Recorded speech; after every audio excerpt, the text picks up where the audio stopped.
So ito yung other side ng turbo, left and right eh. Kung kailan mo kailangan yung speed ng pump. Nakita mo kung nag-step yung clutch. Stock transmission. This red line is the boost response of the stock.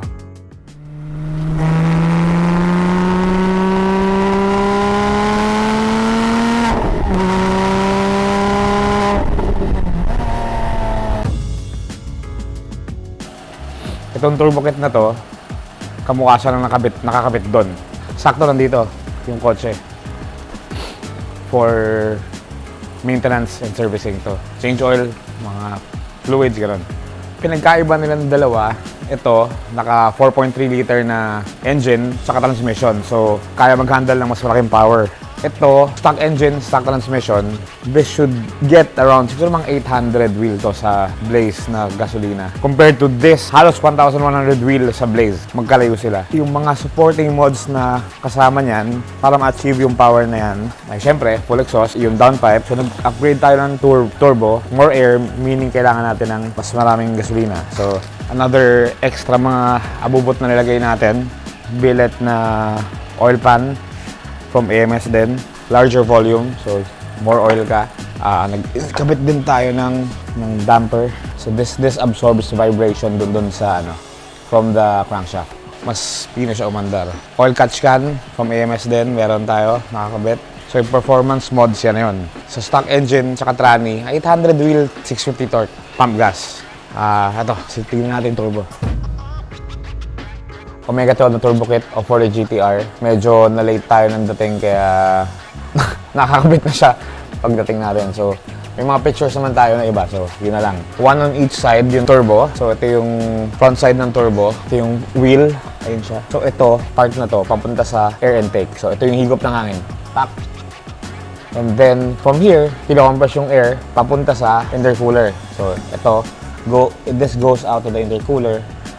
Tapos, from the intercooler, palamig ng hangin, pumunta sa taas, papunta sa throttle body. So, yung throttle body, pag open ng throttle body, so, all the air goes inside dito sa intake manifold and then papunta sa head. Papasok na to sa intake valves. Yan na. Sa exhaust side naman, so from the intake valve, makina, combustion sa loob, exhaust lalabas sa exhaust part ng head. So, 3 on each side. Ito yun eh. So, on each side, ito yung head. Ito yung exhaust galing sa makina, papunta sa backside ng turbo. Ito yung nagpapaikot ng wheel. Kaya siya tinatawag na force induction. So, higop hangin siya. So, from here, exhaust, papasok, palabas na gano'n. Ito na yung papunta sa exhaust. So, downpipe. So, ito yung downpipe natin. Yung downpipe natin, AMS din.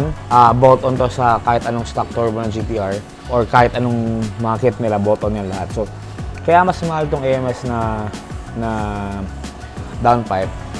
If you notice, siya, cast on both ends. Bakit ganon? Kasi it gives maximum exhaust flow from the backside of the turbo. Pag kasi hindi kasi round yung backside ng turbo. So pagka the usual na mga downpipe na makikita nyo, hindi even yung surface sa loob. Ano tayo ng downpipe? Ito yung dating nakalagay na downpipe. Hindi ko lang alam brand pero branded to, hindi na stock eh. Most of the other downpipes sa market, ganito siya. Yung size pa lang makikita mo na gaano kalaki tong AMS eh. So, ang problema dito, medyo maliit talaga siya eh. Yung the usual na nakikita natin sa mga iba. And yung likod niya, kung mapapansin mo, mas malaki talaga tong AMS na downpipe. Okay, from the backside ng turbo, papuntang downpipe, papuntang exhaust, ayun na, hanggang dulo na yan. So, ito yung other side ng turbo, left and right eh. So, kabit na rin siya. Yun yung turbo kit natin Omega 12. So, other components na kinabit natin, damper, oil catch can, bigger oil pan. Ito, this one helps kasi nag-absorb to ng vibration sa crankshaft eh. So, Omega 12 na turbo kit. Present natin to another car kasi ito siya eh. So, bago itong kotse na to, naka Omega 12 din para sila ng turbo kit. Nung naka-stock engine pa tong GTR na to, 800 wheel siya sa Blaze. And around 650 torque. Ngayon, 1,200 wheel na siya. Upgraded engine tsaka transmission. So, discuss natin yan some other time. Dito muna tayo. Another key feature nitong kotse na to na importanteng ginagawa based dun sa experience namin kasi itong kotse na to naka race cooling kit din siya from AMS So ito yung race cooling kit, explain natin. Yung race cooling kit may kasamang radiator, upgraded na radiator, dual pass. Ito yung stock na oil cooler. So itong stock na oil cooler, dati siya nakalagay dito. Dito. Ito yung kasama sa AMS na oil cooler. So, function ng wiper, okay pa rin, may tank pa rin. Oil cooler ay from Setrab. Very good brand. Mounting tsaka line slot kasama, tas dito na siya. Yan. Kung makikita nyo kung ano to, meron siya sariling air duct na nakadirect sa butas ng front bumper ng GTR. So, nilipat natin yung oil cooler sa kabila. Bakit? Kasi isa sa main problem ng GTRs, transmission DCT fluid temp. Kasi 2 passes yan, init yan eh. 2 to 3 passes na hard launch, init siya. So, etong race cooling kit, meron siyang, yung normal kit, wala siyang kasamang water to air na oil cooler. Ang kasama lang niya, itong liquid to liquid na cooler. Tawag dito Laminova na cooler, yun yung type ng cooler niya. So, ito yung pass-through ng DCT fluid. Tapos ito naman, from the radiator, sa water to, galing sa radiator to, ikot siya. So may mga fins yan sa loob. Itong race cooling kit, hindi lang liquid to liquid yung cooling, may kasama pa siyang liquid to air na cooler. So dito na siya nalipat.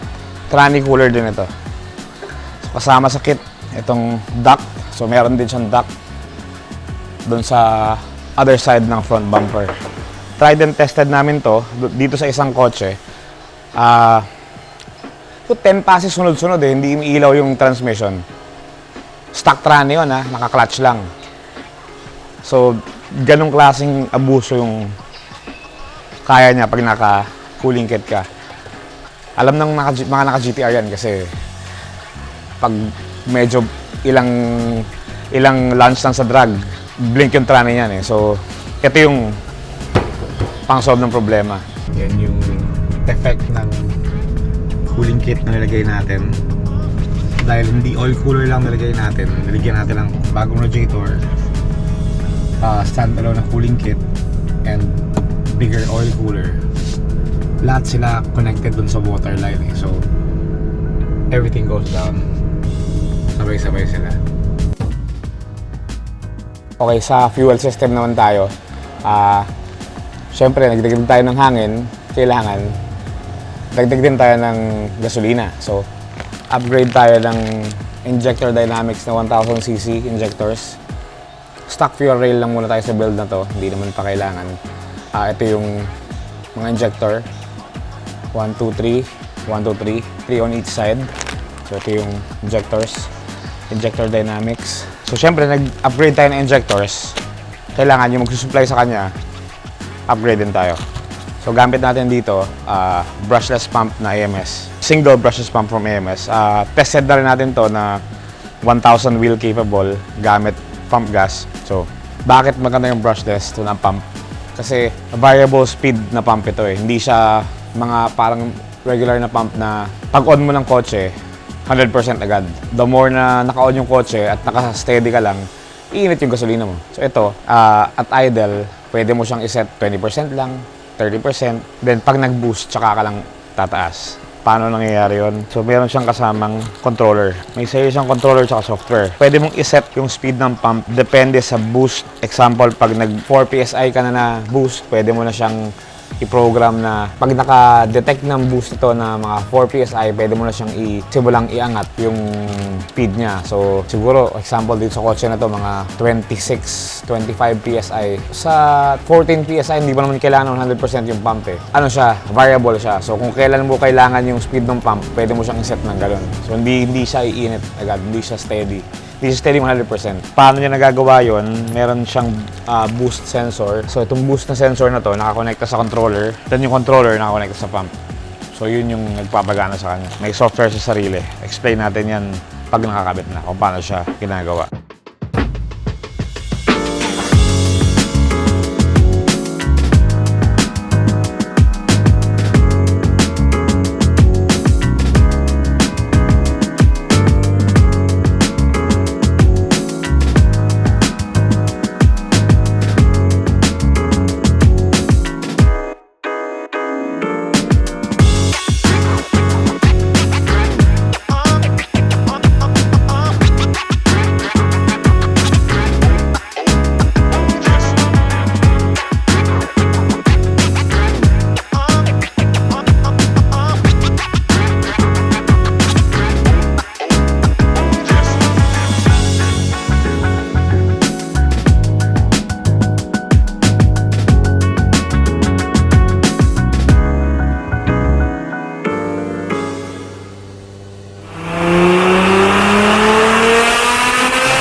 Time check guys, 1:42 AM.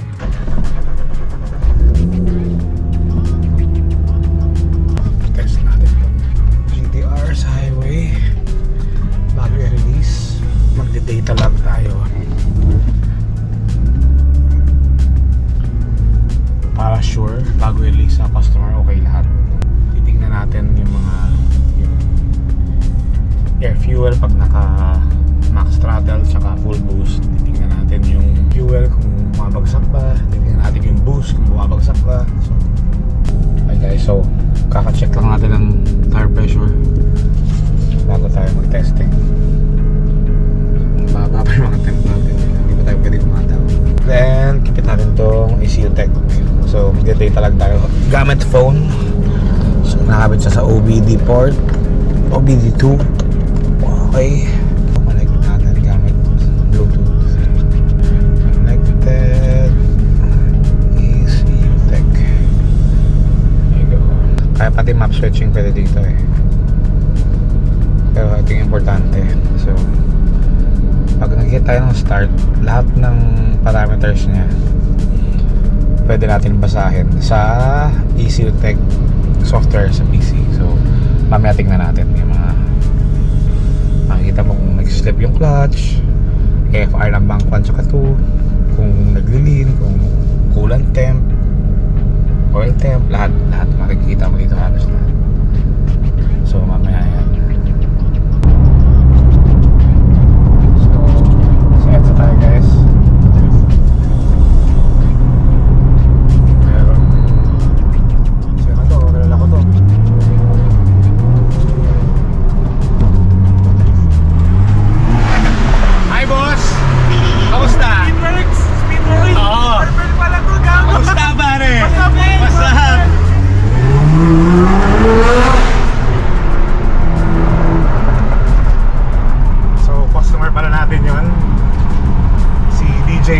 Shout out. I love you. What's up, papi? Langaw eh. Wala pa NLEX ako magte-testing. Okay, ingat pa. Okay, pare, ingat pare. Testing na itong GTR. Nakakadayo na lang natin. 835 wheel, pump gas. So, shout out kila Speedworks, Boss Leo and Ryan. Sila nag-tune ito. We do this on most of our builds na palit turbo kasi siyempre marami ng pinalitan. Kailangan sure na okay lahat. Kailangan nata-torture test yung kotse. We do this with the owner's consent siyempre. After nito matest, bukas check lahat ng ilalim, kung may mga leak, may mga lumuwag. Pag okay na lahat,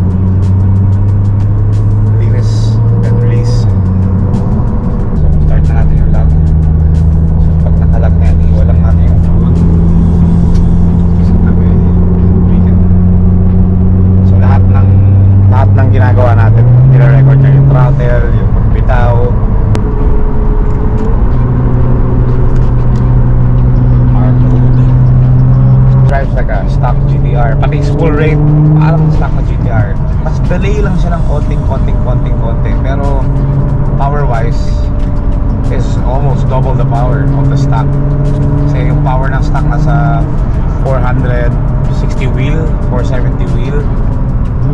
This has 835 wheel horsepower using regular gasoline.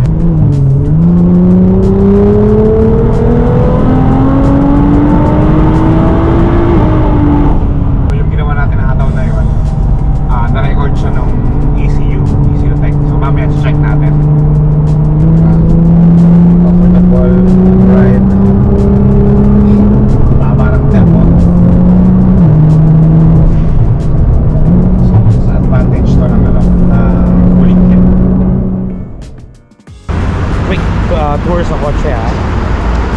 This has the limited Nismo wheels from the original Nismo na GTR. Mahal to mga boss. Everything else mukhang stock lang. AMS intercooler, hindi natin kita. Both on lahat ng mga gamit. So check natin. Good. Okay lahat. Dito nakalagay yung fuel reg eh. So tingnan natin kung may problems. So far okay naman. Walang ibang naamoy. So stock mga GTR. So nakailang hataw tayo. Launch control pa. Solve pa rin yung temp natin. So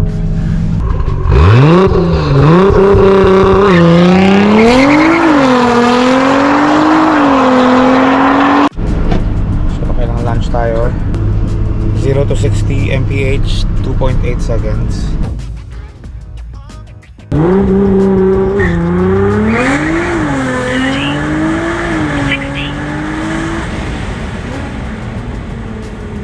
So time check guys. So nakapag 60 130 na tayo na testing.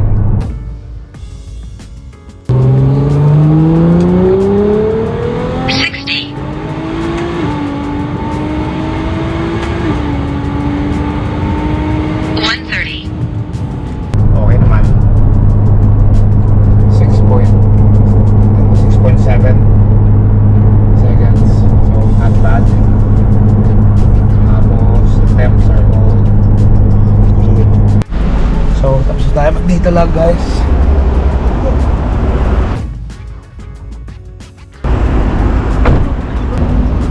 Check tayo ng log. Hindi pa naman siya nag-lead out. Sa 11 pa rin yung air fuel niya, full boost. Dire-diretso naman. Based dun sa data natin na nakuha, okay naman. Enough fuel pag naka-boost.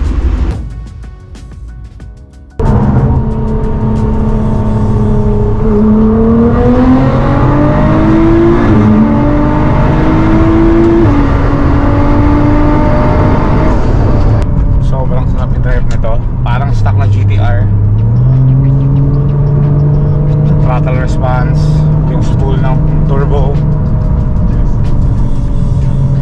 you get what you pay for. This turbo kit is, well, di siya bang full of bang, pero worth every fucking peso yung power na makukuha mo dito. Yung mga lumang turbo kit, bago mag-power, tagal ito, pag-apak ko.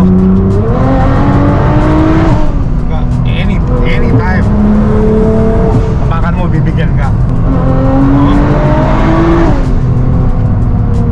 Power at your disposal. 835 wheel horsepower at your disposal. Instant power. Yan. Walang lag boss. Walang lag. Feels like a stock car. And iniinit. Stock transmission. Stock engine. Supporting mods lang tayo dito. Traffic nasa normal na kalsada tayo. Hindi tabitin sa hatak kasi every time mapakan mo boost agad eh. Hindi ka magkaantay. Dalawang G30 660 na Garrett turbo to. Another good thing about this turbo kit pala, tinetesting ko to ngayon, hindi na ako nalulula kasi sanay ako dun sa isang Omega 12 na build natin, you know, 1,200 wheel tapos 1,000 torque. Ito baby pa lang to doon kasi 835 wheel tapos 650 torque lang ito eh. Pero they have the same turbo, so ganun kalaki yung potential nitong turbo kit na to. Kumbaga, kinigiliti pa lang siya ngayon. And if you wanna upgrade your engine at transmission in the future, hindi mo na kailangan magpalit. Yung 1,000 plus wheel capable pa rin itong turbo na to. Bakit siya mahal? Ayun yun. Good day guys. Today we discuss the dyno graph of this 835, 837 to be exact, wheel horsepower dyno graph of the GTR that we built. So we have here three graphs. The green one is this car's graph. The red one is a tuned GTR with just the downpipe and the intake. And this 490 is the stock dyno of the 2021 GTR. So the stock has 490 wheel horsepower. After you tune it with full bolt-ons, downpipe and intake, full exhaust, you get around 600 wheel. This is with a stock turbo. And now we upgraded the turbo plus the bolt-ons. We got 837 wheel. I don't have the dyno, the boost graph for the stock GTR, but it's similar to this red line. So this red line is the boost response of the stock turbo. You can see it starts to spool up at around 2.5, max boost at around 3,100 RPM, all the way to 5.5, then it goes down, starts going down at 5.5 up to 7,000. What does that mean? That means the engine's trying to get more, but the turbo just can't give what the engine wants. So, naubusan na siya ng hangin. This Omega 12 turbo kit, ito yung graph niya, the green one. As you can see, comparing both, red and the green. So, max boost siya. The stock turbo max boost at around 3,100 RPM. And this green graph is the Omega 12 turbo kit. Starts spooling at around 2.5 also.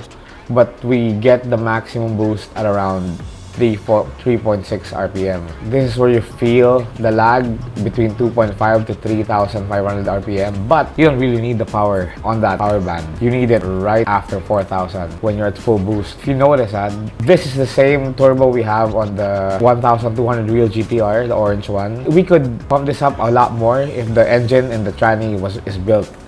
So, nilimit lang natin yung boost niya now because the engine and the tranny won't be able to handle that much power and torque. So, ito yung boost graph niya. All the way up. And you notice the big difference dito sa dulo. The stock turbo starts to go down at around 5,000 RPM. But this one still goes up until the rev limit. Kaya pa ng turbo more power, but it's limited because of the stock engine. So let's discuss the power, guys. So yun nga, earlier I said we discussed the boost graph dito sa bottom end. So let's talk about torque. Okay, the stock tuned and the stock GTR at around 3,000 RPM. The stock tuned has 496 foot-pound of torque at 3,000 RPM. The stock GTR has 460 foot-pound of torque at 3,000 RPM. This is the full stock GTR, no tune. And the GTR that we're featuring in this video has 483 foot-pound of torque at 3,000 RPM. Why is that?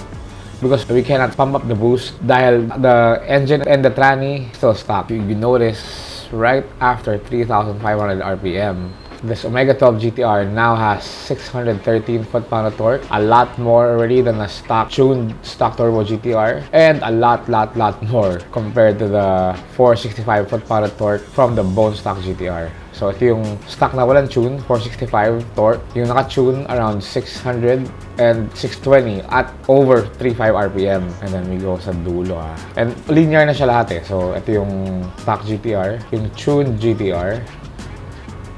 Pagdating ng around 5,000 RPM, 5,200 RPM, it starts to go down. Same with the stock. Dito sa Omega 12 na turbo kit, it continues all the way up to 7,000. So, torque is what you feel. At 3,700 RPM, all the way to 7,000, if you see the torque Okay, look at the green line.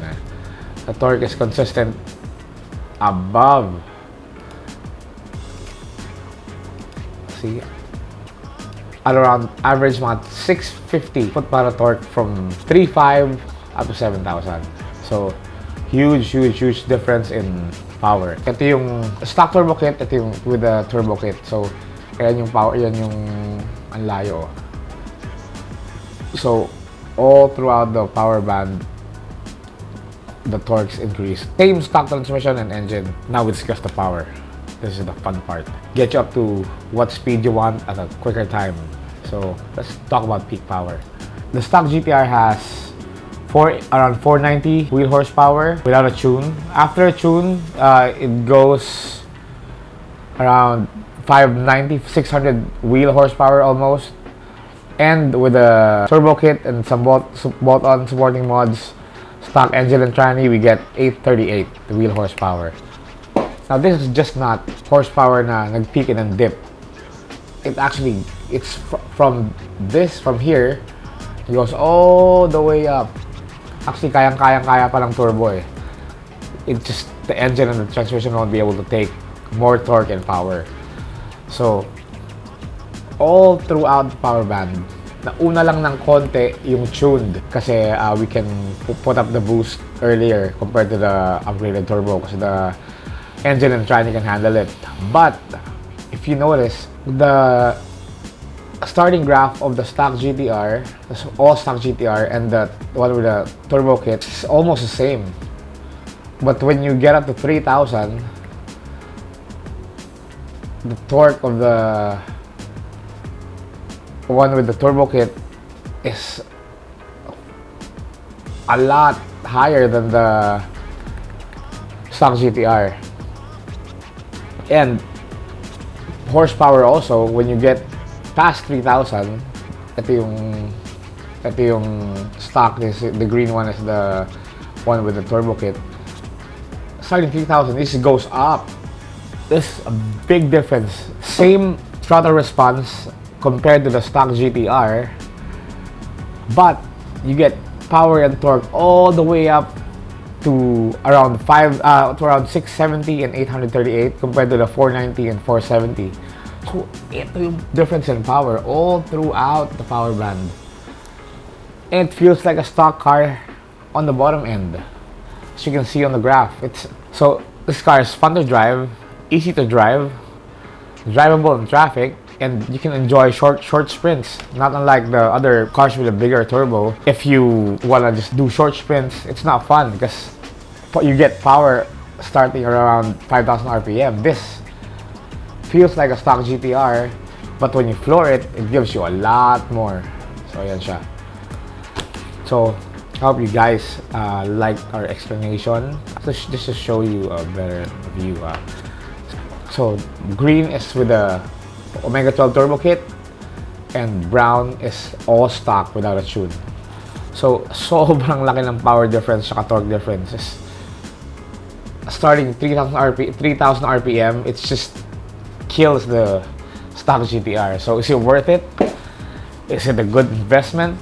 I think so, because lag is not sacrificed. Drivability is not sacrificed. If you have the money, the budget to go this way, this is the best way you can go with a stock engine and a stock transmission. So there you go, guys. Omega 12 GTR, 838 wheel horsepower, 670 foot-pound of torque on a stock engine and transmission.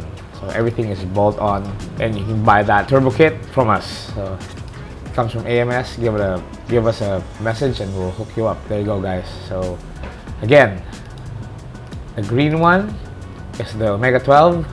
Red is tuned stock turbo, and brown is all stock. So you see how much more you get from a tuned car